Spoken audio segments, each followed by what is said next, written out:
जब जड़ काट दी जाए तो पेड़ अपने आप सूख जाता है। और जो आज हम देख रहे हैं वो कोई नॉर्मल घटना नहीं है, ये पूरे टेरर नेटवर्क के डिकैपिटलाइजेशन की खबर बन गई है। हम में से कोई भी पहलगाम के अंदर हुए उस आतंकी हमले को भूल नहीं सकता है, जहां पर भारत की निर्दोष लोगों की जान ले ली गई। ये कोई रैंडम आतंकी हमला नहीं था, ये प्लान ट्रेन किया हुआ और स्टेट सपोर्टेड हमला था। और इस हमले के पीछे सिर्फ आतंकी नहीं, सिर्फ लश्कर या जैश नहीं, सीधे तौर पर पाकिस्तान की आर्मी और आईएसआई का नेटवर्क था। और भारत तक पर हमने कई खबरें आपको दिखाई है जिसमें उसकी पुष्टि भी की है। अब हमले के बाद से ही एक नाम लगातार इंटेलिजेंस सर्कल में उभर रहा था, lieutenant colonel Imran Dayal, Pakistan army का।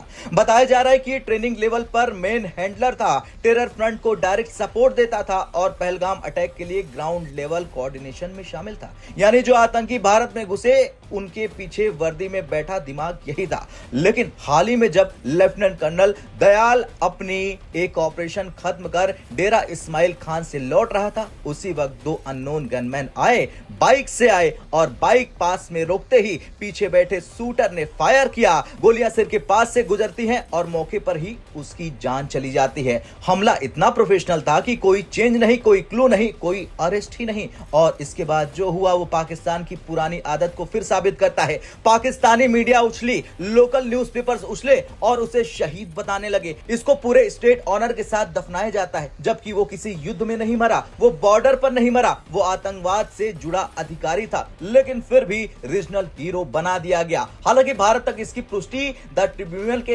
हवाले से कर रहा है। अब यहाँ एक दिलचस्प बात है, एक तरफ फिल्मों में धुरंधर जैसे किरदार जो दुश्मन की जड़ काटते हैं और दूसरी तरफ रियल लाइफ में भी वही पैटर्न दिख रहा है। आतंकी मारे जाते हैं, फिर उनके हैंडलर्स, फिर उनके ट्रेनर्स, फिर उनके प्लानर्स, और सब कुछ साइलेंट तरीके से। ये कोई आइसोलेटेड इंसिडेंट नहीं था। कुछ पुराने उदाहरण देखिए, शेख मुजाहिद, साल 2015 में गुरदासपुर अटैक होता है, साल 2018 में ही आर्मी कैंप अटैक का मास्टरमाइंड था ये, और फिर बाइक पर आए अननोन गनमैन और फिर उसकी जान चली गई। वो सीधा 72 हुरों के पास पहुंच गया। इसके अलावा भी बहुत कुछ है, जैसे रहीमुल्लाह तारिक नवंबर 2023 कराची में, जैसे मोहम्मद चीफ मसूद अजहर का करीबी था और पाकिस्तानी मीडिया इसे बड़ा चढ़ाकर दिखाती थी, इसको हीरो बताती थी, लेकिन आतंकवादी मानने से इनकार करती थी। ऐसे बहुत है, जैसे कि शाहिद लतीफ, और भी बहुत नाम है। लेकिन अब ये जो पैटर्न कहता है कि पिछले 2 से 3 सालों में लगभग 107 जाने गई हैं, ये सभी मास्टरमाइंड थे,